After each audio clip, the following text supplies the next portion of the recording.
La rengaine est habituelle et connue. Hommes politiques, chroniqueurs, nombreux sont celles et ceux qui clament sur les plateaux télé qu'il est plus facile de gagner sa vie en étant au chômage plutôt qu'en travaillant. Au moment de la présentation de la réforme de l'assurance chômage, qu'en est-il exactement ?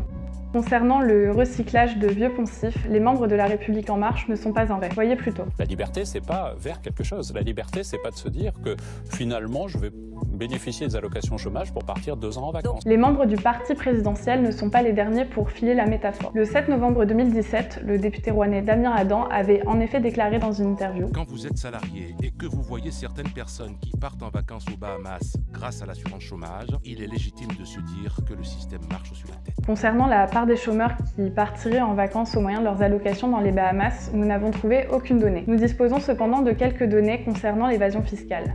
Là où la fraude sociale s'élève à 1,29 milliard d'euros par an, l'évasion fiscale est quant à elle comprise entre 80 et 200 milliards d'euros par an. J'ai vu ces situations qui nous révoltent, où un demandeur d'emploi pousse la porte de Pôle emploi pour trouver un emploi, et on lui répond « Vous avez 2 ans d'assistance chômage, ne vous oppressez pas, profitez un peu de la vie, parce que cela, c'est la réalité. » Celui qui dénonçait en novembre 2011 le cancer de l'assistanat, j'ai nommé Laurent Wauquiez, s'est fait le pourfendeur de celles et ceux qui vivraient des aides au lieu de chercher un travail. Au fil des années, nulle remise en question. 2 seules règles, l'outrance et la violence. L'assistanat, selon lui, découragerait en effet la recherche du travail au profit des aides allouées par l'État. Subversif Laurent Wauquiez? Pas du tout. À partir du 19e siècle, la question de la pauvreté devient un sujet politique majeur. Une réponse par le droit se construit. On passe progressivement de la charité à la solidarité. Et en 1945, la sécurité sociale en est l'aboutissement politique majeur. Cependant, une lecture moralisatrice de la pauvreté perdure et on distingue toujours le bon pauvre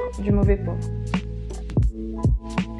Expliquait en janvier 2019 la ministre du Travail Muriel Pénicaud. Selon elle, un allocataire sur 5 gagnerait plus en étant au chômage plutôt que s'il travaillait. Les données de 2017 de l'UNEDIC ne montrent cependant pas la même tendance. 50% des allocataires gagneraient moins de 860 € par mois, là où 5% des allocataires seulement, des anciens cadres notamment, gagnent plus de 1810 € par mois. Par ailleurs, l'UNEDIC a affirmé ne pas avoir connaissance des données avancées par la ministre. Le deuxième objectif de cette réforme, c'est de faire en sorte que le travail paye toujours plus que l'inactivité. Les mots employés sont flous, au demeurant significatifs. Ils transfèrent la responsabilité du chômage sur le chômeur lui-même, défaussant par là même l'État. Tout ce discours n'a rien de révolutionnaire, mais il est toujours plus facile de pointer du doigt les plus faibles que celles et ceux qui tirent réellement profit du système. J'ai nommé Bernard Arnault, personnalité française la plus fortunée au monde, celles et ceux qui envoient leur argent dormir dans les Bahamas, ou les employeurs qui usent à outrance des contrats courts. Désigner les chômeurs comme l'ennemi, voilà qui permet de faire oublier les véritables adversaires au sein de la société. J'ai nommé les 1% qui s'enrichissent massivement en contournant les règles